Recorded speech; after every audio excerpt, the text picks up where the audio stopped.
Ration দুর্নীতি মামলায় কিছুদিন আগে ইডির পক্ষ থেকে তলব দেওয়া হয়েছিল অভিনেত্রী ঋতুপর্ণা সেনগুপ্তকে। আজ আরও একবার আগামী সপ্তাহে অভিনেত্রীকে হাজিরার নির্দেশ দিয়েছে ইডি। 5ই জুন ইডির দপ্তরে হাজিরার জন্য তাকে বলা হলে তিনি সেই হাজিরা এড়িয়ে যান এবং বিদেশে থাকার জন্য 6ই জুনের পর হাজিরার জন্য সময় চেয়ে নিয়েছিলেন অভিনেত্রী।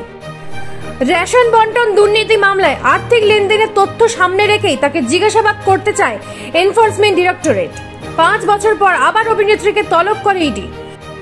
রেশন দুর্নীতির টাকা অভিনেত্রীর সংস্থায় গেছে বলে দাবি করেছে ইডি। সেই সূত্রে তলব অভিনেত্রীকে। নিজস্ব প্রতিনিধি রিপোর্ট, নিউজ প্রাইম বাংলা।